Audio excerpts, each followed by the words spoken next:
என் கரத்தில் இருக்கும் மலரை தொட்ட காரணத்தினால் உன் கரத்திற்கு மிக பெரிய பலன் நன்மையாக வந்து சேரும். பெரும் மகிழ்ச்சி உனக்காக காத்திருக்கின்றது. கிடைக்காமல் இருந்து இப்பொழுது கிடைத்தால் அது எந்த அளவிற்கு சந்தோஷத்தை கொடுக்கும் என்று என்னால் உணர முடிகின்றது. அந்த உணர்வு இப்பொழுது உனக்குள் இருந்து வெளிப்படும். நீண்ட நாட்களாக இழுபறியாக இருந்த அந்த விஷயம் இப்பொழுது நடப்பதை பார்த்து பூரிப்படைவாய்.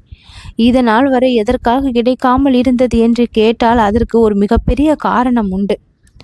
உன் வாழ்க்கையில் நிறைய மாற்றங்கள் ஏற்பட வேண்டியிருந்தது. பிறருடைய வாழ்க்கையிலும் நிறைய மாற்றங்களை சந்திக்க வேண்டியிருந்தது. இந்த இரண்டு நிகழ்வும் சேர்ந்து இப்பொழுது ஒரு புதுமையான விஷயத்தை உன் வாழ்க்கையில் கொண்டு வருவதற்கு தான் இந்த தாமதம்.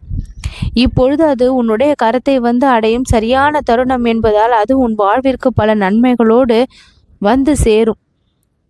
மிக பெரிய அர்த்தம் உன் வாழ்க்கைக்கு கிடைக்க வேண்டுமானால் பல நல்ல விஷயங்களை நீ பின்பற்ற தவறக்கூடாது.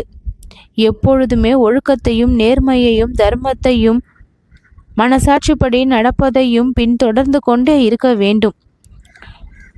வெற்றி விரைந்து கிடைக்க வேண்டும் என்று தர்மத்தின் பாதையிலிருந்து சற்று விலகினால் அந்த வெற்றி உனக்கு கிடைத்தாலுமே கூட ஒரு சில நாட்களிலேயே பறிப்போய்விடும். ஆனால் காலம் எடுக்கின்ற அந்த தாமதத்தை சற்று அனுபவித்து பிறகு அது கிடைக்கக்கூடிய வெற்றியை நிதானமாக மகிழ்ந்தால் அது நிலைத்திருக்கக்கூடிய வெற்றியாக இருக்கும். தர்மத்தின் பாதையில் கிடைக்கக்கூடிய வெற்றி சற்று கால தாமதமாகலாம், ஆனால் அது நிலையானது. ஒழுக்கத்தை கடைபிடிக்காமல் தர்மத்தின் வழி செல்லாமல் நேர்மையை பின்பற்றாமல் கிடைக்கக்கூடிய வெற்றி எல்லாம் தற்காலிகமானது. அது ஆபத்தை ஏற்படுத்தக்கூடியது. ஒரு சில விஷயங்கள் உனக்கு நிலையான மகிழ்ச்சியை கொடுக்க வேண்டுமானால் அது எடுத்துக்கொள்கின்ற கால அவகாசத்திற்கு நீயும் ஒத்துழைப்பு தர வேண்டும்.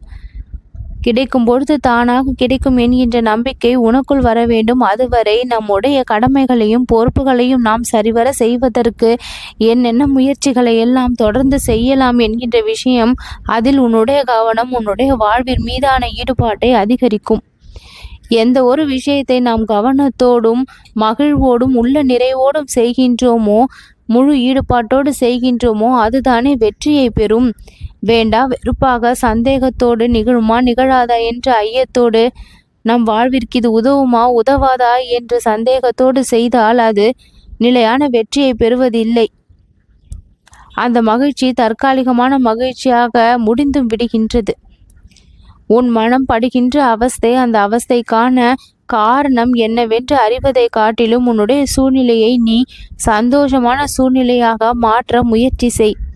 நீ சந்தோஷமாக இருப்பதை யாராலும் தடுத்துவிட முடியாது உன்னை தவிர. உன் சந்தோஷத்தை உன்னை தவிர வேறு யாராலும் பறிக்க முடியாது. நீ சந்தோஷமாக இருப்பதும் துக்கப்படுவதும் உன்னுடைய மனநிலை, உன்னுடைய செயல்கள், இதை பொறுத்துதான்.